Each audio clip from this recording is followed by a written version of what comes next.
मिल गया सेंसेशन, मिल गई टीआरपी, महिला मार डाली, दहेज हत्या हो गई, दहेज हत्या हो गई। हर तरफ तो महिलाओं पे अत्याचार की खबरें आती हैं। वुमन एक्टिविज्म तो समझ में आता है, ये आप पुरुषों का झंडा लेके क्यों खड़ी होगी, इसके पीछे वजह क्या है? त्विषा शर्मा वाले केस में सुओ मोटे ले लिया सुप्रीम कोर्ट ने, लेकिन यहाँ इनकी पत्नी भी जज है। अमन शर्मा एक जज को बनाने में कितनी परिवार की मेहनत लगती है। कहीं नीले ड्रम में डाल दे रही हैं, कहीं सांप से कटवा दे रही हैं, कहीं मोटरसाइकिल पे ले जा करके लाश जला दे रही हैं। मोहम्मद शमी को आपने काउंसिल किया था, कैसे मुलाकात हुई? क्या मोहम्मद शमी ने आपसे कांटेक्ट किया था? फंडिंग तो लानी है, तभी तो हम दबी कुचली वाली से कभी भी नहीं निकल फंडिंग लानी मतलब गंदा काम जो होता है ना, उसका केस डालने के लिए सिर्फ 1 मिनट चाहिए। पिज्जा डिलीवरी भी देर से होगी, उससे पहले आ जाएगा और डिमांड होगी करोड़ों की। हाँ, नहीं चलिए, ये इक्का दुक्का इस तरह के केस होंगे। नहीं, इक्का दुक्का नहीं। विष्णु तिवारी रोटियां सेकते सेकते जेल में पत्थर तोड़ते तोड़ते उसके हाथ सूज गए थे। 6 साल बाद दिल्ली हाईकोर्ट से उन्हें एक्विटल। समाज में महिलाओं की हालत अभी भी बहुत अच्छी नहीं है और आप पुरुषों को झूठ है ना फिर। ये कैसा महिला उत्थान जो ले रहा है पुरुषों की जान? ये फर्जी मीटू डाल करके इनके जीवन को बर्बाद किया। यही है सब जीत। मीटू चला था, क्यों चला था? कोई बहुत बड़ा मुद्दा था, उसे दबाना था।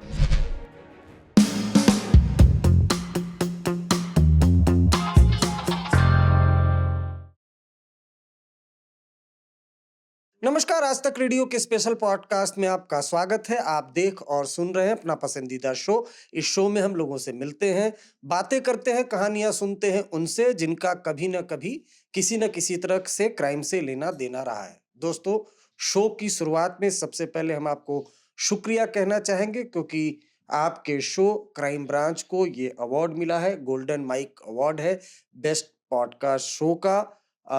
और आपकी जो प्रतिक्रिया है हमारे शो के कमेंट बॉक्स में, मैं वो पढ़ता भी हूँ। तारीफ भी होती है, आलोचना भी होती है। जो आलोचना है उसको मैं खुद पढ़ता हूँ, उसमें सुधार करने की कोशिश करता हूँ। तो इसी तरह से आप अपना प्यार देते रहिए, अपने सुझाव कमेंट बॉक्स पे कमेंट करते रहिए। जो आज हमारे साथ मेहमान है, इनका नाम है बरखा त्रिहान। ये एक मेंस राइट एक्टिविस्ट है, पुरुष आयोग एनजीओ चलाती हैं, इक्वल राइट एक्टिविस्ट की ये भूमिका निभाती हैं। सोशल मीडिया पर काफी मुखर रहती हैं और सोशल मीडिया पर मुखर रहने की वजह से इनको कई बार धमकियां भी मिलती हैं। बरखा त्रिहान जी, आपका बहुत बहुत शुक्रिया। नमस्कार जी। ये बताइए कि हर तरफ तो महिलाओं पे अत्याचार की खबरें आती हैं, महिलाएं खुद की जान ले रही हैं। अभी भोपाल की तीसा का ही मुद्दा चल रहा है और एनसीआरबी का जो डेटा है वो ये बताता है कि महिलाओं के खिलाफ करीब 1 साल में 4 लाख जो आपराधिक मामले हैं वो दर्ज हुए हैं महिलाओं की हिंसा को लेकर, महिलाओं के खिलाफ। तो ऐसे में मतलब वुमन एक्टिविज्म तो समझ में आता है, ये आप पुरुषों का झंडा लेके क्यों खड़ी होगी, इसके पीछे वजह क्या है? शुरुआत में यहीं से करना चाहूंगी अरविंद जी। ये आप लोग देख सकते हैं, अरविंद जी आप भी देख सकते हैं, आप सब लोग भी देख सकते हैं। जस्टिस फॉर अमन शर्मा। ये अमन शर्मा जज साहब थे दिल्ली में। और अभी 1 महीने पहले ही अमन शर्मा ने पत्नी की प्रताड़ना से और साली की प्रताड़ना से और तमाम जो उलझने थी, जो मानसिक तनाव से गुजर रहे थे, और उन्होंने कहा बस अब नहीं सहा जाता, और ये मर गए। अमन शर्मा मेंटल ट्रॉमा जिसे वो सह नहीं पा रहे थे। एक जज साहब, आम आदमी का क्या हाल होता होगा ये सोचिए। लेकिन देश की मीडिया सिर्फ और सिर्फ एक तरफा नैरेटिव बनाएगी। जब कोई महिला मरेगी, जब कोई पुरुष मरता है, हमें जरा भी दुख नहीं होता। जबकि मैं हमेशा ये कहती हूँ इस देश के बुद्धिजीवियों से भी कि एम्पैथेटिक अगर होना है तो आप उसमें महिला और पुरुष ना देखें। आपकी संवेदनाएं तो सबके साथ होनी चाहिए ना। मेरी संवेदनाएं अमन शर्मा के साथ भी उतनी है जितनी त्विषा शर्मा के साथ है, लेकिन हर केस अलग अलग होता है। लेकिन बहुत बड़ा सवाल यहाँ है कि एक जज साहब को मरना पड़ा। जज साहब खुद को नहीं बचा सके, इस फैमिली के झगड़े से, वाइफ की प्रताड़ना से इतने दुखी थे। और आज का स्टेटस ये है कि त्विषा शर्मा वाले केस में सुओ मोटे ले लिया सुप्रीम कोर्ट ने। रिटायर्ड जज गिरिबाला की गिरफ्तारी हो चुकी है। लेकिन यहाँ इनकी पत्नी भी जज है। जरा ये आप ठीक से इनकी दिखाइए। हाँ ये ये देखिए जी, दिल्ली का मामला है। ये दिल्ली का मामला है। इनकी पत्नी भी जज है और जो इनकी साली है आईएएस ऑफिसर है। तो इन्होंने नहीं इन्फ्लुएंस किया केस को। क्यों नहीं ले रही सुप्रीम कोर्ट? कब सो मोटो लेगा? मैं इंतजार कर रही हूं। मैं तुषार मेहता जी से कहना चाहती हूं कि अगर लड़कियां मरते हैं तो वो बोल रहे हैं ना कि divorce daughter is better than a dead daughter. तो भाई इन लड़कों के मरने पे तो आप बात भी नहीं करते, दिखाते भी नहीं। आज ये एब्सकॉन्डिंग है, कहाँ है? कोई एक्शन तो हुआ नहीं इनके खिलाफ। अच्छा, ये तो बहुत इनकी पत्नी को नहीं पकड़ना चाहिए। ये यंग आपको बता दूं, ये यंग 30 साल के थे। 30 साल के जो अमन शर्मा जज थे दिल्ली में ही, साउथ दिल्ली इलाके में खुद की जान ले ली इन्होंने। जो एफआईआर दर्ज हुई है, एफआईआर दर्ज हुई है, डिटेल क्या है इसके बारे में जी, बताइए जरा। एफआईआर दर्ज हो जाती है, अबेटमेंट टू की धारा लगाई गई है, लेकिन कोई कोई एक्शन नहीं है। इनकी कोई फैमिली एक्शन से क्या, इसकी कहानी इनके क्या है? पिताजी ने पूरी कहानी आप बताइए, क्या क्यों किया इन्होंने पत्नी से तंग आकर के। और आपको बताती हूँ, आपके रोंगटे खड़े हो जाएंगे कि लड़के ने जब फोन किया पिता को, बोला अब सहा नहीं जाता।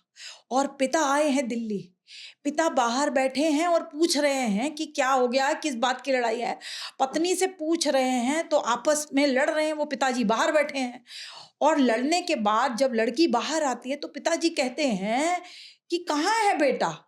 तो वो बोलती है टॉयलेट में है।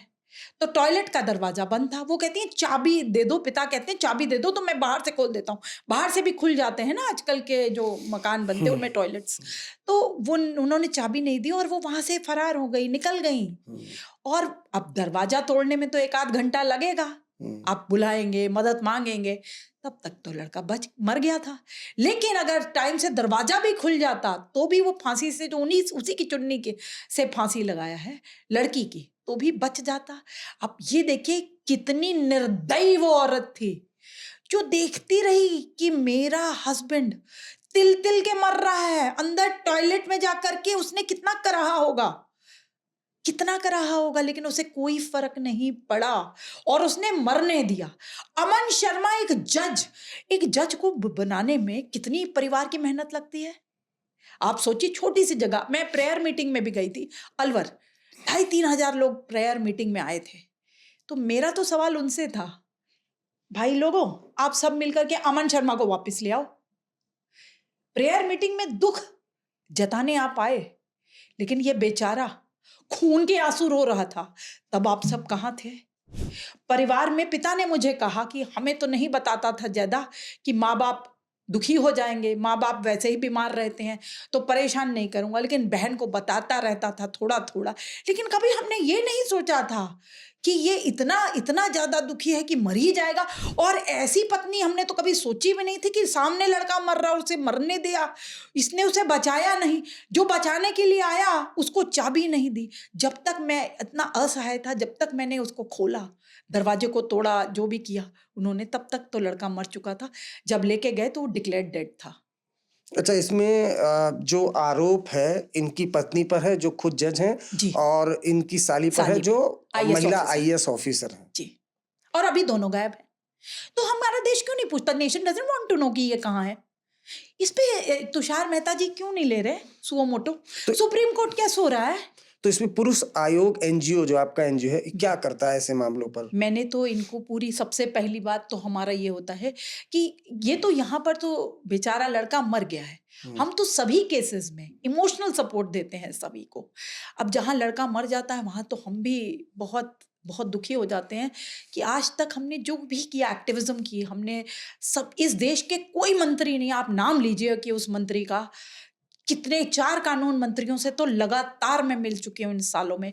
और एक बार नहीं, 6-6 8-8 बार कि सर ग्राउंड रियलिटी कुछ और है। अभी आप कह रहे थे एनसीआरबी का डेटा बता रहे थे, मैं आपको बताती हूँ एनसीआरबी का डेटा क्या कहता है। 3 गुना हस्बैंड हो रहे हैं, 3 गुना। तो आप फिर भी आप ये कह रहे हैं कि महिलाओं के खिलाफ का जो है लड़कियां मर रही हैं। 3 गुना पुरुष मर रहे हैं। लेकिन यहाँ पर ये होता है कि सरकार जो है इस बात पे डेटा भी नहीं कलेक्ट करती कि कितने पुरुष, आपने बोला इतने आपराधिक मामले हैं, तो पुरुषों ने कितने आपराधिक मामले दर्ज कराए उसके ऊपर तो कोई बात ही नहीं करता, कोई डेटा ही नहीं इकट्ठा करता। मैं आपको बताती हूँ, एक्सीडेंटल डेथ में पुरुष मरता है, कोविड में ज्यादा पुरुष मरे, जितने ये भी काम है, रिस्की जॉब्स है, उसमें भी नहीं। देखिए ऐसे नहीं ना, वो एक्सीडेंट वाली बात अलग है। हमारे समाज में आज भी अब महिलाओं को वो अधिकार नहीं है। किसने कहा? महिलाओं को वो अधिकार नहीं किसने है। कहा? यही है ये समाज झूठ में है ना, तो आप झूठ को बार बार बोलेंगे तो क्या मैं मानूं? मैं तो नहीं मानूंगी कि महिलाओं को नहीं, अधिकार बट ये आप मानिए ना मानिए, लेकिन अभी भी महिलाओं को वो आजादी नहीं है, दबी कुचली मानी जाती है हमारे समाज में। देखिए फंडिंग तो लानी है ना, फंडिंग तो लानी है, तभी तो हम दबी कुचली वाली से कभी भी नहीं निकल फंडिंग पाएंगे। लानी मतलब इसी नाम पे तो फंडिंग आती है। कौन लाता है फंडिंग? सभी जितनी भी अपने आप को कहती हैं कि वो महिला एक्टिविस्ट हैं और पीती दो दारू हैं और बताती हैं कि वही दबी कुचली है और ताश पार्टी चलती है उनकी, लेकिन बताती हैं कि बड़ी बड़ी हम बुरे दुखी हैं। ये जितनी महिला एक्टिविस्ट हैं, ये सब बिंदी बिग बिंदी ब्रिगेड, ये सब डिवोर्सी क्यों है? ये डिवोर्सी क्यों? गाँव का केस बताऊं? निकी भाटी का गाँव ही तो था, निकी भाटी, ठीक है, ग्रेटर नोएडा। हाँ, ग्रेटर नोएडा, सिरसा गांव में शादी हुई थी। मैं खुद सिरसा गांव गई थी, मेरी पूरी टीम गई थी। और वहाँ क्या हुआ था? 200-250 लोगों से हमने बात करी है वहाँ पे गांव में। एक भी इंसान ऐसा नहीं था जिसने ये कहा हो कि लड़का या लड़के की फैमिली गलत थी। एक एक इंसान ने ये बोला कि जी इतनी आज़ादी दी गई थी, इतनी आज़ादी दी गई थी इनको कि ब्यूटी पार्लर भी चला रही थी, जब मर्जी जहाँ मर्जी जाती थी, जब मर्जी आती थी, कोई दिक्कत नहीं थी। हाँ, छोटी मोटी नोक झोंक जरूर होती थी जब ये कहती थी कि हम मेकअप करने घर जाएंगे, तब हस्बैंड कहता था कि हम इज्जतदार लोग हैं, आपने जिनका मेकअप करना उन्हें यहाँ बुला लीजिए। तो क्या गलत कह दिया? लेकिन कैसे उनकी वीडियो को काट छाट करके वायरल किया जाता है और मीडिया लपक लेती है। मिल गया सेंसेशन, मिल गई टीआरपी, महिला मार डाली, दहेज हत्या हो गई, दहेज हत्या हो गई। अच्छा, दहेज हत्या थी? तो मुझे ये बताइए, सीसीटीवी कैमरा झूठ बोलता है क्या? क्यों लगाया? फेंको इन्हें उखाड़ करके। हर एक सीसीटीवी कैमरे ने ये बताया कि हस्बैंड वहां मौजूद नहीं था, विपिन भाटी मौजूद नहीं था, फादर मौजूद नहीं था, मदर मौजूद नहीं थी, भाई मौजूद नहीं था, भाई यानी जेठ मौजूद नहीं था। ये सीसीटीवी कैमरे चीख चीख के कहते हैं। फिर भी आपने विपिन भाटी पे गोली क्यों मारी? क्यों मारी, मेरा पहला सवाल। आपने इतने प्रेशर में, मीडिया इतना ज्यादा गलत काम करती है, इतनी सेंसेशनलाइज कर देती है न्यूज को कि फिर आखिर उनको, पुलिस को दबाव में आकर के पॉलिटिशियंस के गोद में जाके बैठ जाते हैं ऐसे केसेस में, और फिर उसके पैर पे गोली मार के उसे अरेस्ट किया। 600-800 लोग पुलिस स्टेशन घेर के खड़े हो गए थे और विपिन भाटी को मारने आए थे। ये नैरेटिव क्यों तैयार किया जाता है? कहाँ आया था कि विपिन भाटी ने मारा? किधर डिक्लेयर हुआ है? क्या देश में न्यायालय नाम की कोई चीज है? न्यायालय बंद कर दिया जाए, कोर्ट बंद कर दिया जाए, हम पुलिस स्टेशन में ही और कोर्ट सब कुछ बंद कर देते हैं, हम खुद ही वर्डिक्ट दे दें और खुद ही मार डालें? ऐसे तो नहीं होता ना, जब तक ट्रायल कोर्ट कोई फैसला नहीं दे। अब आज 9 महीने के बाद जब निकी भाटी मर चुकी है, तो कंचन ने कैसे, मैंने तो पहले दिन बोला था मास्टरमाइंड कंचन है। अब सारी उन्होंने अपनी शर्तें रख करके सब अपनी शर्तें मनवा ली, तो अब सब चंगा है। वो क्यों भाग गई? वो क्यों हॉस्टाइल हो गई? अभी कोर्ट में जब सुनवाई हुई तो हॉस्टाइल क्यों हो गई? उनके अपने सारे बयान क्यों बदल रही हैं? उन्होंने तो खुद कहा है कि जी घर पे कोई नहीं था, तो उस टाइम घर पे सब थे। कब करेंगे आप कंचन को अरेस्ट? आप बताइए कब करेंगे? उस छोटे बच्चे को आपने कहलवा दिया, छोटे बच्चे से, कि ये जी बाप ने जलाया है, माँ को बाप ने जलाया। और जब मैं गांव में गई थी तो वहां एक एक इंसान कह रहा था कि जी हम अपने बच्चे को ले आते हैं, हमारा बच्चा बोल देगा कि मैडम हमें जलाने आई थी, मारने आई थी, तो आप मान लेंगे? सच हो जाएगा?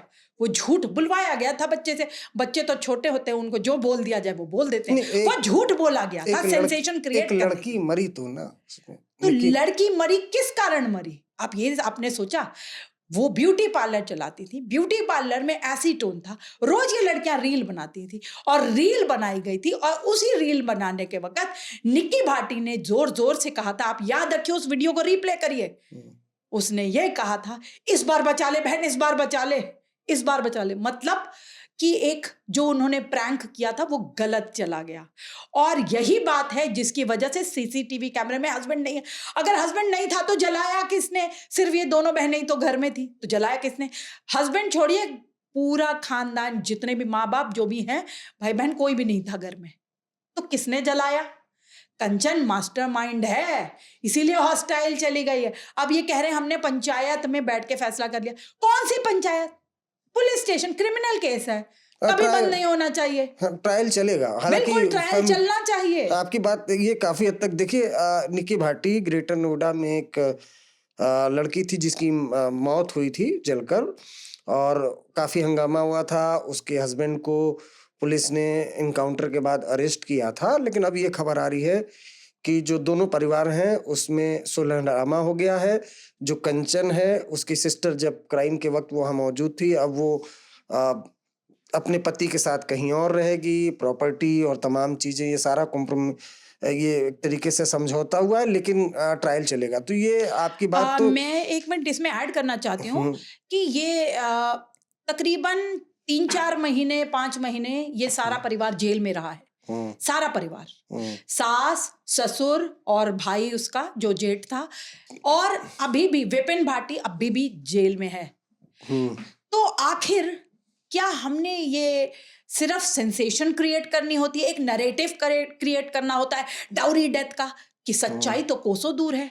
अगर सीसीटीवी में ये नहीं आए और निक्की भाटी के मरने के बाद 9 महीने के बाद कंचन जो मास्टरमाइंड थी, जिसने एडिट कर करके छोटी छोटी क्लिपिंग्स डाली थी वीडियो की, जिससे कि उसकी तरफ सारी बातें उसकी सच मानी जाए और जिससे कि पूरे देश में कोहराम सा मच जाए। मुझे आज भी याद है, तमाम डिबेट चैनल्स पे मैं जा रही थी और मैंने तभी कहा था कि आप सिर्फ इस बात को समझिए कि कंचन मास्टरमाइंड है। आज वही साबित हो गया कि कंचन मास्टरमाइंड है। कंचन ने खुद कहा है कि घर में कोई भी नहीं था, तो फिर उस टाइम क्यों कहा था कि विपिन भाटी ने इसे मारा? और विपिन भाटी आज तक गिरफ्तार क्यों है? जेल में क्यों है? क्यों हुआ अब गिरफ्तार? बाहर आ जाएगा। अब बाहर आएगा, लेकिन उसके टाइम में लौटाइए। हाँ, नहीं चलिए, ये इक्का दुक्का इस तरह के नहीं केस नहीं नहीं होंगे। नहीं, इक्का दुक्का नहीं। विष्णु तिवारी विष्णु तिवारी कौन है? गंदे काम के चक्कर में 20 साल जेल काटी, ललितपुर यूपी से। ये क्या गंदा मामला काम है? किया था। वो उनके ऊपर आरोप है कि उन्होंने गंदा काम किया है और उनको सजा हो गई जी। सजा तुरंत हो जाती है, गंदे काम की सजा तुरंत होती है, तुरंत अरेस्टिंग हो जाती है। अब उन्होंने तो जेल में बहुत बार मरने की कोशिश, अपने आप को खत्म करने की कोशिश करी, अपनी जान देने की कोशिश करी, क्योंकि अब कोई लड़का जेल में होगा और उसको लेटर आएगा कि जी आज माँ मर गई, आज पिता मर गया, या आज भाई मर गया। कितना बेबस हो जाएगा वो इंसान कि भाई मैं क्यों सड़ रहा हूँ इस काल कोठरी में। और उसने मान लिया था कि अब मैं इस काल कोठरी से कभी नहीं निकलूंगा। उसने ये मान लिया था, उसने सोचा कि मेरे कर्म ही बुरे थे, बस पता नहीं क्या कर्म थी, किस लिए मैं इसमें जेल में सड़ रहा हूँ, मैं क्यों पैदा हो गया, मेरी पैदाइश ही गलत थी। उसने क्या क्या सोच डाला। रोटियां सेकते सेकते, जेल में पत्थर तोड़ते तोड़ते उसके हाथ सूज गए थे। उसने मुझे अपने हाथ दिखाए थे कि रोड़े जैसे मेरे हाथ हो गए, और मैंने ये मान लिया था मैं कभी बाहर नहीं आऊंगा इस अंधेर कोठरी से। कहते कोई भी वहां पे सुख सुविधा नहीं थी, पानी भी मेरे को साफ नहीं पीने को मिलता था। और उसने बोला दीदी लाखों लड़के आपका इंतजार कर रहे हैं, वो भी अभी सड़ रहे हैं जेल में, उनका कोई कसूर तो नहीं ये है। विष्णु तिवारी को मिला, 2019 में उन्हें एक्विटल दिया, इलाहाबाद हाईकोर्ट ने बरी कर दिया। बरी कर दिया, एक्विटल दिया है। तो लड़की ने काम करने का आरोप कब लगाया था, किस साल में, कितने 20 साल? साल पहले लगाया था, और कैलकुलेट कर लीजिए। और लड़की भी मर चुकी थी। आपको ये बताऊं, जब जेल से बाहर आए विष्णु तिवारी, तो एक पत्रकार भाई ने ही उनको, उनके पास 1 रुपया भी नहीं था। आप ये सोचिए, इतना काम कराने के बाद भी, ये कितना गंभीर विषय है, इतना काम कराया, अपने उनको पैसे तक नहीं दिए कि वो घर पे कैसे पहुंचेंगे। पहली बात तो हिम्मत ही नहीं हो रही थी कि सब मर चुके हैं, सब मर चुके हैं। लेकिन फिर भी अब इंसान कहता है अपने घर परिवार के पहुंचे, अपने गांव पहुंचे, खेत खलिहान सब बिक गया था, सब कुछ बिक गया था। तो एक पत्रकार भाई ने उन्हें मदद करी और उन्हें बस में किराया दिया कि आप बस में बैठ जाइए, खाने के लिए कुछ दिया इंसानियत के तौर पे। और वो अपने जब गांव पहुंचे, फूट फूट के रोए।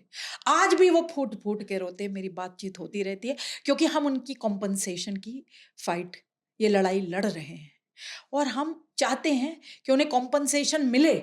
लेकिन क्या हम उनके गोल्डन ईयर्स, 20 ईयर्स झूठा ला केस था। झूठा केस था, तभी तो इलाहाबाद कोर्ट ने एक्विटल दिया है गंदे काम के केस में, तभी तो इलाहाबाद हाई कोर्ट ने एक्विटल दिया है।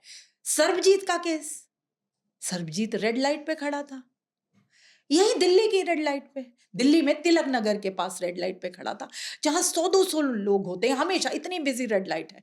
वहां जसलीन कौर ने कह दिया कि मेरा जी मोलेस्टेशन हो गया। हाँ, वीडियो काफी वायरल हुआ हाँ, था। Video viral. दिल्ली का दरिंदा, दिल्ली का दरिंदा, सारे न्यूज चैनल वालों ने 2 महीने तक चलाया, दिल्ली का दरिंदा, दिल्ली का दरिंदा, बना दिया उसे दिल्ली का दरिंदा। नौकरी चली गई, माँ बाप बीमार हो गए, अस्पताल पहुंच गए, सब कुछ खत्म हो गया। ये लड़का काफी कोई ज्यादा उम्र की नहीं था, 27-28 साल का लड़का था, बर्बाद कर दिया इसका जीवन। मीडिया पहुंच पहुंच के ये दरिंदगी इसने की है, ये बलात्कारी है, ये सब बोल बोल करके उसका जीवन बर्बाद कर दिया। जब मुझे पहले दिन पता चला, मैं उससे मिलने गई, वो तिलक नगर पुलिस स्टेशन में मैं उससे मिलने गई। मैंने उसे भरोसा दिलाया कि पहले तो तुम बताओ मुझे हुआ क्या था। उसने बताया कि मैंने तो कुछ भी नहीं किया, मैं तो मोटरसाइकिल पे बैठा था, मोटरसाइकिल पे 100-200 लोग वहाँ खड़े थे, मोलेस्टेशन मैंने कैसे कर दिया इतने लोगों के बीच में, मुझे तो समझ ही नहीं आया। मैं तो सो रहा था, मेरी चाची और मेरी मौसी वौसी का कॉल आया कि भैया तुमने क्या कर डाला है, तुमने कौन सी लड़की छेड़ दी। उसने बोला लड़की, हम तो लड़की को मिले भी नहीं, हमारा तो कोई ध्यान भी नहीं लड़की में, हमारा तो काम धंधा अभी हमारी नौकरी नई नई लगी, हमारा तो पूरा काम में ध्यान है।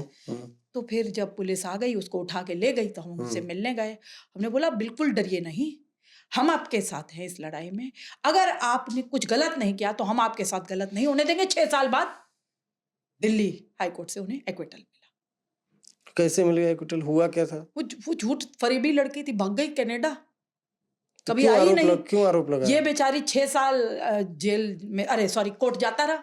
क्यों आरोप लगाया?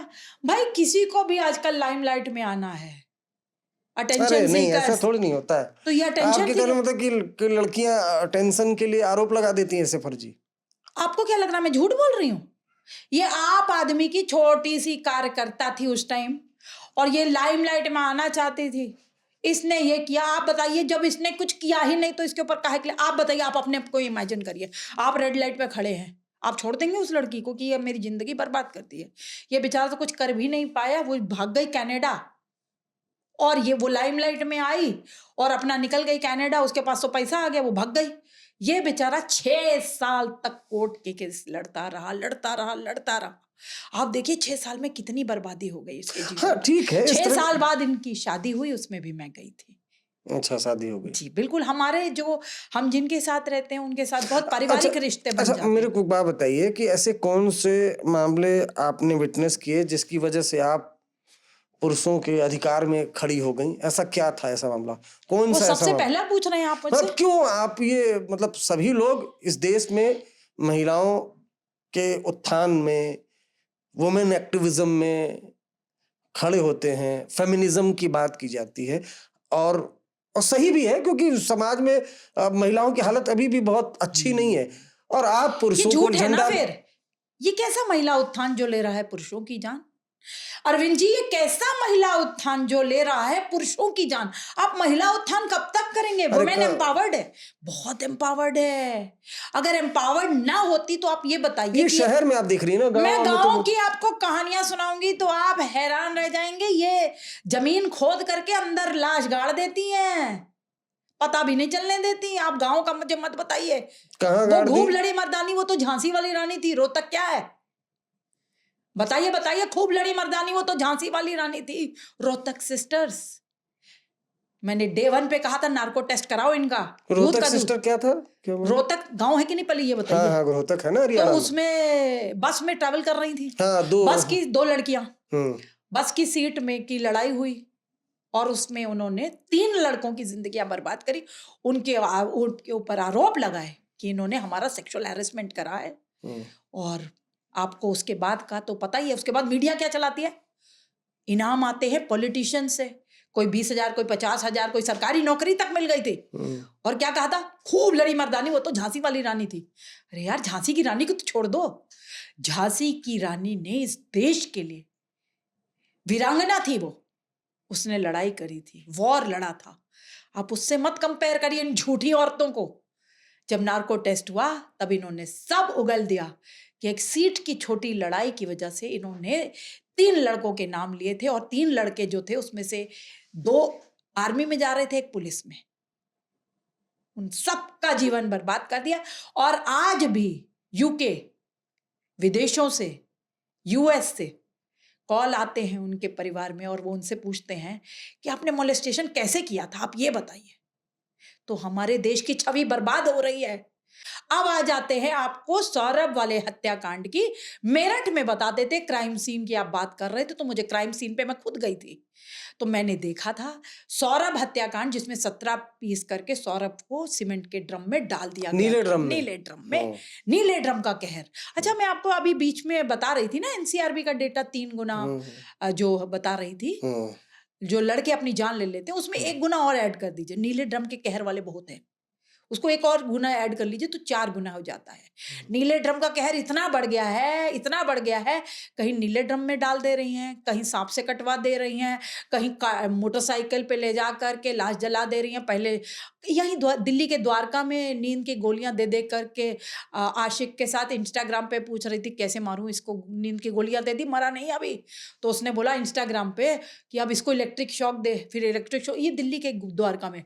लेकिन सुओ मोटो नहीं लेंगे क्योंकि लड़का मरा है ना, क्या बात है, मरने दो। वो तो लड़के के भाई को लगा तो बिल्कुल ठीक था मेरा भाई, इसको इलेक्ट्रिक शॉक घर में बैठे बैठे कैसे लग गया? इलेक्ट्रिक ऐसा कौन सा घर में है, कौन सी जगह से शॉक लग गया कि मरी गया? वो फिर जब उसका खंगाला गया तब उसे पता चला, पुलिस को वो चैट दे के आया है।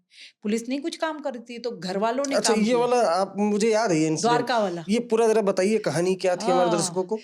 अतुल सुभाष, जिसने एक लंबा चौड़ा वीडियो बनाया था, एक जस्टिस इज ड्यू कई पेज का, 23 पेज का नोट छोड़ा था।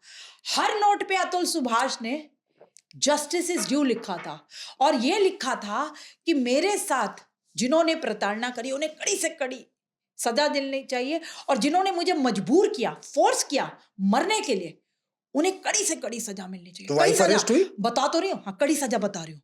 18 दिन में बेल, 18 दिन में बेल। और जो जज साहिबा जिनके ऊपर उन्होंने आरोप लगाया था, रीटा कौशिक, उन्हें प्रमोशन मिल गया।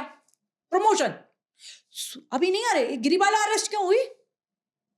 क्योंकि हमारी संवेदनाएं, क्योंकि हमारे मीडिया ने बेड़ा गर्क कर रखा है इस देश का। अरे क्या मीडिया ने गजब बात करी बेड़ा आप? गर्क कर रखा है। क्या मीडिया ने गड़बड़ रखा? किसी महिला, नाइंसाफी। अरे किसी तो महिला महिला इंसान है, किसी पुरुष लड़की इंसान की नहीं है। मौत हो जाए, कोई लड़की अपनी और जान लड़के ले की ले, मौत हो जाए, ये लड़का मर जाए, तो चलाइए भी ये खबर, किसी का लड़का नहीं है क्या? ये भी तो खबर चली। तो चलवाओ ना, सुओ मोटो करवाओ इसका। ये अतुल सुभाष है जी, करवाइए इसको। आप बोलिए जी तुषार मेहता, इसकी वाइफ इसकी वाइफ भी सेंचर में मस्त काम कर रही है। इनका तो बाल भी बाका नहीं हुआ। आप ऐसा करिए, आप छोड़िए सारी बातें, मीडिया में बहुत बल है, मैं भी मानती हूँ। मैं तो कहती हूँ मीडिया जो है ना, पहला स्तंभ होना चाहिए। पॉलिटिशियंस को भी रिप्लेस करिए और सुओ मोटो करवाइए अतुल सुभाष का केस।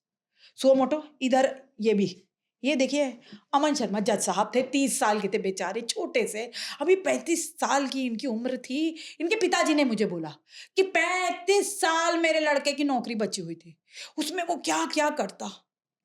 तो ये यार बहुत बहुत ही हमारे देश की धरोहर थे। जस्टिस गोगोई, आपको याद है? मीटू। तो जस्टिस गोगोई नहीं बच पाए तो आप और क्या बचेंगे? या इस देश के लड़के, आम लड़के कैसे बचेंगे? आप ये बताइए। अच्छा, लेकिन फर्क इतना है अरविंद जी, जस्टिस गोगोई को ना 17 दिन में क्लीन चिट मिल गई। हमारे भाइयों को, ये भाई को ना 17 साल में भी नहीं मिलेगी, इसको 2 साल होने वाले हैं। हमारे भाई ना मर जाएंगे, जेल में सड़ जाएंगे, उन्हें नहीं मिलेगी। अच्छा, तीसरा सवाल, अगर जस्टिस गोगोई को क्लीन चिट मिल गई तो मतलब मीटू फर्जी था, तो लड़की को अरेस्ट क्यों नहीं किया? जवाब तो दे दीजिए। एक तो जवाब, मैंने 3 सवाल आपसे पूछे, एक का जवाब दे दीजिए। जस्टिस गोगोई देश के जस्टिस हैं, वो जस्टिस साहब रिटायर। अरे अब रिटायर हुए हैं, तब थोड़ा ना रिटायर हुए थे जब आरोप लगा था। आप भूल तो नहीं गए? नहीं, जब आरोप लगा था तब वो बाइज्जत। हाँ ठीक है, इस तरह के क्राइम में आपकी बात से सहमत हूँ। फर्जी था। अरे भाई, मैं आपकी बात से सहमत हूँ, 20 साल मुझे भी हो गया। मैं मानता हूँ कि ठीक है, इस तरह के केसेस आते हैं, सभी के लिए बात होनी चाहिए। ये क्या है? ये क्या है? ये फर्जी मीटू डाल डाल करके इनके जीवन को बर्बाद किया। यही है सर्वजीत, ये सर्वजीत हैं, ये जॉनी डेप हैं, ये देखिए आप जानते हैं नाना पाटेकर, नाना पाटेकर मीटू, नाना पाटेकर, विवेक अग्निहोत्री, गणेश आचार्य, बड़े बड़े लंबे लंबे नाम, तनुश्री दत्ता, मीटू लेके आई थी, मीटू। हाँ, तो उस वक्त मीटू चला था भाई, जो मीटू चला था, क्यों चला था? कोई बहुत बड़ा मुद्दा था, उसे दबाना था, इसलिए मीटू को प्लांट किया गया था। डोनाल्ड ट्रंप, जिसकी आप बातें करते हो 24 घंटे की, डोनाल्ड ट्रंप ने ये कर दिया, डोनाल्ड ट्रंप ने ये को कर दिया, अमेरिका बहुत बड़ा सुपर पावर है, डोनाल्ड ट्रंप के साथ जपियां पपियां करते हो आप। तो डोनाल्ड ट्रंप ने कहा था bogus movement, get out from America, US. तो उसने कहा बोगस मूवमेंट है ये मीटू, वहां से शुरू हुई थी। उन्हें कहा फेंक, आप उठा के क्यों ले आए देश में, अपने भारत देश में? क्योंकि कुछ दबाना था उस टाइम, चलो ले भी आए। तो जो मीटू है ना, मीटू का नाम का जो दानव है, ये बहुतों को निगल गया। ये नाना पाटेकर साहब को, सर्वजीत को, इन सबको एक्विटल मिल चुका है कोर्ट से। तो फिर सारे इनकी लोगों छीछा को। लेदर क्यों करी? इनकी छीछा लेदर क्यों करी? क्यों करी? अरे कोर्ट की अलग अरे बात है। क्यों करी? तो फिर कोर्ट को करने दीजिए आप ना। तो ऐसे इस तरह की बातें करेंगे तो जो महिलाएं जिनके साथ वाकई अत्याचार हो रहा, वो तो अपनी आवाज यही ही तो नहीं। दिक्कत है, इसीलिए तो मैं आज यहाँ बैठी हूँ कि जिसके साथ दिक्कत होती है उसे तो इंसाफ मिलता ही नहीं है। और ये जो विमेन्स राइट वाले हैं, ये सिर्फ फोटो ऑप करते हैं, मंत्री के साथ फोटो ऑप किया और फंडिंग उठाई, बस। कोई ये काम नहीं कर रही है महिला आयोग वगैरह। असली जो महिलाएं अगर उनके साथ पीड़ा होती है, ये तो मदद भी नहीं करते।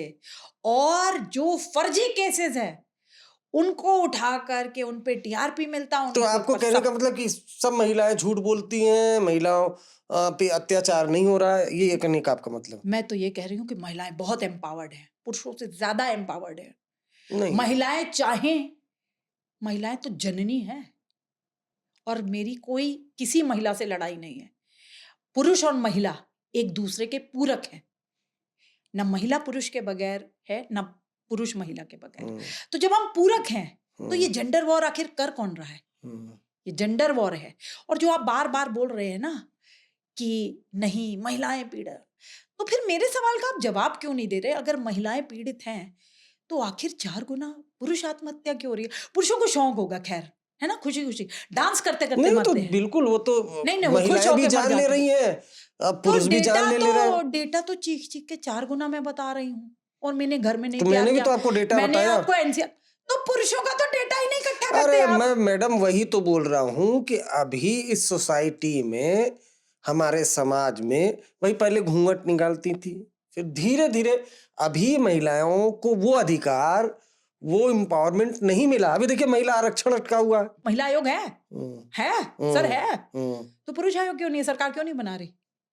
अरे वुमेन एंड पुरुष, चाइल्ड अरे मिनिस्ट्री एक है। मिनट, नहीं नहीं, एक एक minute, minute, women and child नहीं, मिनिस्ट्री है। हाँ हाँ, है। पुरुष आयोग की क्या जरूरत? पुरुष अरे सत्तात्मक समाज है, ये हमारा बोला था। तो ये मिथ है पुरुष के ना, लेके, ये मिथ है, अरे अब आप ये मिथ है, ये मिथ है। हमारा समाज पुरुष सत्तात्मक समाज है, ये तो ये माना मिथ जाता है। इससे बाहर निकलिए। महिलाओं को पीछे की तरफ रखा जाता है, और इसलिए महिलाओं को आगे बढ़ाने की, वुमेन मिथ है। एम्पावरमेंट की, इसलिए महिला आयोग बनाया गया। ये मिथ है। पुरुष आयोग बनाने आप की जरूरत बताइए, थी। आप बताइए, आप हजारों लाखों महिलाओं से पूछ लीजिए, वो इक्वालिटी की बात करते हैं, आप यस नो में जवाब दीजिए। हाँ बिल्कुल। करते हैं ना? तो जो महिला आयोग है तो पुरुष आयोग क्यों नहीं है?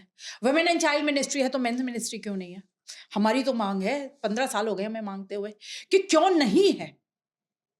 अरे ये क्या क्यों है? नहीं है? ये आप ये कैसी? बताइए, इक्वालिटी का तो झंडा हम ही झुलाते हैं।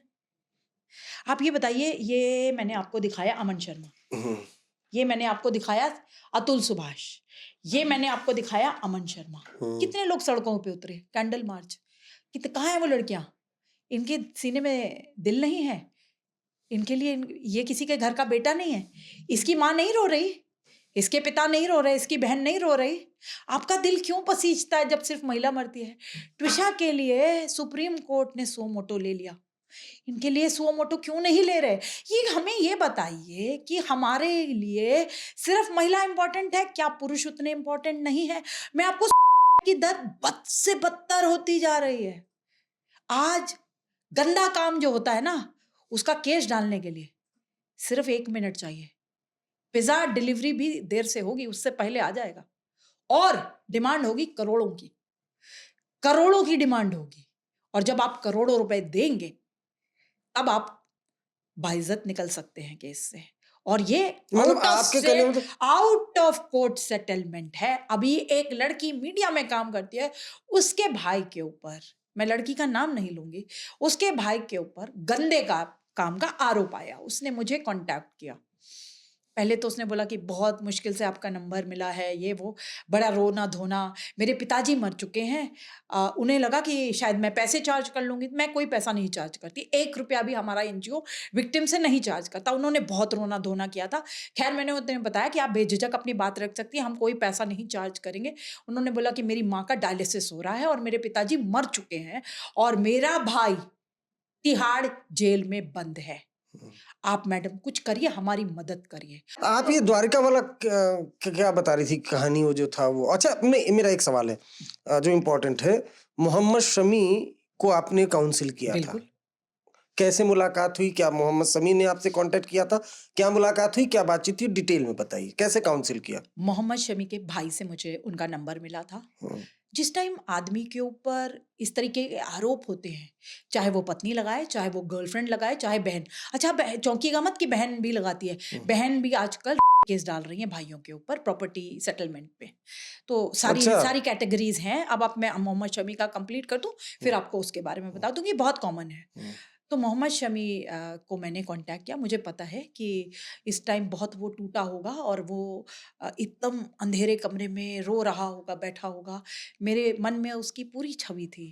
मैंने उसे कॉल किया। बहुत सारी कॉल्स करने के बाद पहले उन्होंने नहीं उठाया था, हम्म, क्योंकि जब एक महिला से हम्म, आप दुखी होते हैं, त्रस्त होते हैं, टूटे होते हैं हम्म, और आपने पूरा प्यार दिया हो हम्म, और वो महिला आपके पीछे हाथ धो के पड़ी हो, हम्म, हर रोज नया एलिगेशन। हम्म, आपको याद होगा हम्म, उसकी वाइफ हर रोज एक हम्म, नया एलिगेशन लेके आती थी। कभी हम्म, इसका पाकिस्तान का कनेक्शन है, कभी हम्म, जेठ ने कर दिया, कभी माँ बाप ने मारा, डोमेस्टिक वायलेंस 498 है, सेक्सुअली अब्यूज किया, बहुत सारी चीजों का उन्होंने अपनी, हर रोज एक नया एलिगेशन था।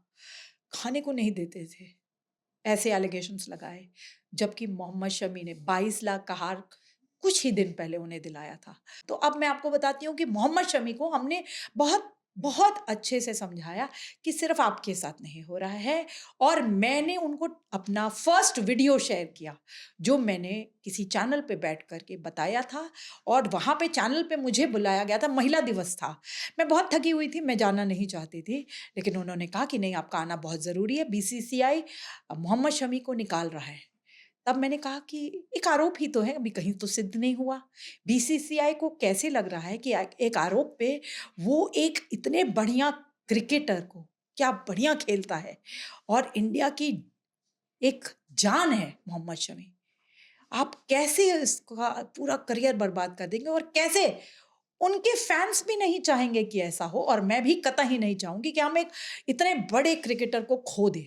और मैंने ये बात रखी और इस बात को उनको भेजा, जिससे कि उन्हें थोड़ा सा अच्छा लगा होगा कि कोई तो है जो मेरे साथ खड़ा है। जब मेरा ही परिवार, कि जो मेरी पत्नी है, जिसके ऊपर मैंने अपना सर्वस्व लगा दिया, जिसको मैंने बेअंत प्यार किया, जिसको मैंने सब कुछ अपना न्यौछावर कर दिया, और वो पत्नी ही मेरी, वाइफ मेरी ही मेरे अगेंस्ट खड़ी हो गई है और बच्चे को नहीं मिलने दे रही, बच्चे को देखने नहीं देती, वो आज भी बच्चे को नहीं देखने देती।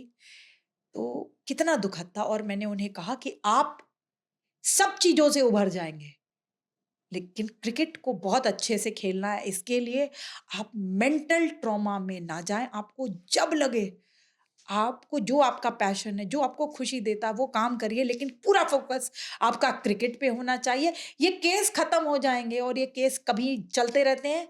और मैंने उन्हें ये भी बताया था, तब का 5 करोड़ केसेस थे, अभी तो 6 करोड़ हो गए हैं पेंडिंग कोर्ट्स में, केसेस हैं। तो मैंने कहा कोर्ट में तो आपको सिर्फ तारीख पे तारीख मिलेगी और सोशल मीडिया पे जलालत मिलेगी, और आप उस जलालत से दूर रहिए। आपको पूरा ब्लैक पेंट किया जाएगा, आपके करियर को बर्बाद करने के लिए सब आएंगे आगे। आपको इस तरीके की आपकी छवि बना देंगे कि आप वाइफ बीटर, बलात्कारी, आप ही सब गलत काम क्या आप ही कहा फिर देंगे। शमी? समझने की कोशिश करी। उसने हाँ कहा कि हाँ, मैं आपको वादा करता हूँ कि मैं पूरे करियर पे ही फ़ोकस करूँगा। और उसने करियर पे फ़ोकस किया और उसका नतीजा आपने सबने देखा है। प्रधानमंत्री जी भी उनसे मिलने गए थे। आपको पता है प्रधानमंत्री जी तब तक उस इंसान को नहीं मिलते जब तक वो काफ़ी बड़ा ना हो हुँ, और उसकी ये उपलब्धियाँ बड़ी ना हो। मैं तो हुँ, ये कहना चाहूँगी, हुँ, उपलब्धि बहुत बड़ी होती है तभी उसको मिलते हैं और बहुत अच्छा वो क्रिकेटर था। हुँ, आज भी मैं कहती हूँ कि अगर वो मानसिक प्रताड़ना से उस समय ना उभर पाता, तो हुँ। आज वो हमारे बीच में ना होता, वो भी मर जाता। 20 साल से मैं क्राइम जर्नलिज्म कवर कर रहा हूँ। बहुत अच्छी बात। मेरे पास इस तरह के बहुत केसेस आते हैं जिस और बहुत फ़ोन आए कि जी मेरी बेटी को मार दिया, मेरी बहन को मार दिया। नॉर्मली मैं शुरुआत में जब इस तरह के होते थे तो मुझे लगता था ये स्टोरी है तो मैं इन्वेस्टिगेट करता था। तो लड़की अमूमन खुद की जान ली होती थी, लेकिन जो लड़की के परिवार वाले होते हैं हमेशा वो मर्डर का ही आरोप लगाते हैं। यहाँ तक कि जब भाग जाती है तब भी। नहीं, डाउरी डेथ में। मेरा इसमें ये टेक है 20 साल के इसमें, लड़की कहाँ फँसती है? अब लड़की की शादी हो गई, अब वो गई वहाँ पर, तो ज़ाहिर-सी बात है शुरुआत में कई बार ऐसा होता है कि एडजस्टमेंट वाली बात होती है, धीरे-धीरे चीज़ें ठीक हो जाती है। गाड़ी से ठीक हो जाती हैं। लेकिन जब थोड़ा-सा इश्यू ज़्यादा होता है, कई बार मार-पीट ये वो, तो लड़की अपने माँ-बाप को फ़ोन करती है कि मम्मी-पापा ऐसा-ऐसा हो गया, ऐसा बेटा एडजस्ट कर लो, बेटा सासू माँ से बात कर लो, बेटा इससे बात कर लो। चलिए लड़की बात करती है 1-2 बार। अब कई बार बहुत वो एक्सट्रीम लेवल पर होता है, कई से मामलों में, जैसे ट्विशा के मामले में और ऐसे बहुत से मामले में हुआ होगा। तो लड़कियाँ जब अपने अब ससुराल में तो कह ही नहीं पा रही वहाँ अत्याचार हो रहा है। अपने माँ-बाप को बता रही है तो वहाँ से वही आता है एडजस्ट कर लो और एक दिन फिर लड़की एडजस्ट करते-करते बोलती है अच्छा है, मेरा रहना ही कष्टकारी है, मैं मुक्ति पा लेती हूँ। अब जब मुक्ति पा लेती है लड़की, उसके बाद फिर उनके मम्मी-पापा की आँख खुलती है, फिर वो दुनिया भर का हंगामा करते हैं और हत्या का आरोप लगा देते हैं। लेकिन अमूमन ऐसे मामलों में लड़की खुद ही अपनी जान ली होती है। तो जो लड़की के माँ-बाप हैं, जब लड़की ये कहे कि उसे कष्ट हो रहा है, उसके साथ मारपीट हो रही है, वो सही ढंग से नहीं रह रही है, तो ये ज़िम्मेदारी लड़की के माँ-बाप की भी होनी चाहिए कि उन अपनी बेटी को वो घर लाकर महफूज रखें, क्योंकि वो जो कोर्ट में जज साहब ने कहा कि जो बेटी है वो अच्छा है, उसको डाइवोर्स दिलवा दिया जाए बकौल इसके कि वो मर जाए। तो मैं उस ये जो ये कोर्ट था कोर्ट जज साहब का, मैं इससे पूरी तरह से सहमत हूँ और बेटों के लिए कोई कोड दिया उन्होंने? अह, इनके लिए भी आप बता दीजिए उसके अरविंद लिए जी, आपको भी पता होगा, इनके लिए भी तो कोई कोड दिया उसके होगा। लिए आप बरखा जी हैं और इसी वजह से आप लड़ रही हैं, तो इस वजह से हमने आपको अपने पॉडकास्ट में बुलाया और न्याय शायद कब तक मिल जाएगा? ये अमन शर्मा को, अतुल सुभाष को न्याय कब मिलेगा? और जो अतुल नान सुभाष के मामले में उसकी वाइफ अरेस्ट हो गई है, कोर्ट में पूरा नहीं, मामला चल रहा है। 18 दिन में छोड़ दिया था। वो तो 18। अब वो आप कानूनी प्रक्रिया है, हाँ। कानूनी अदालत अपने हिसाब से नहीं चलता तो है। इन्होंने जज साहिबा पे जो आरोप लगाए, डेथ डिक्लेरेशन था वो। आरोप देखिए कोई किसी पे भी लगा सकता है। जी, जी। अब वो जज पे लगा दिया, किसी पे लगा दिया। मेरा उन्होंने सिर्फ प्रूफ दिए थे। मेरा सिर्फ ये कहना है कि कोई किसी को हक नहीं है, पैदा ऊपर वाला करता है, जान लेने का हक भी ऊपर वाले के ऊपर है। आप कोई नहीं होते हैं अपनी जान लेने वाले, और जो लोग ऐसा करते हैं उनको किसी तरह की, कम से कम हमारे इस शो से किसी तरह की सिंपैथी नहीं है। बरखा बिल्कुल। जी आप हमारे इस शो में आई और आपके बहुत से बातों से मैं इत्तेफाक नहीं रखता हूं, लेकिन दर्शक ऐसा क्या सोचते हैं वो आप खुद अपना जो फीडबैक है बरखा जी को लेकर, बरखा जी ने जो कहा उसको लेकर अपने कमेंट बॉक्स में जरूर करिएगा। आपका बहुत बहुत शुक्रिया।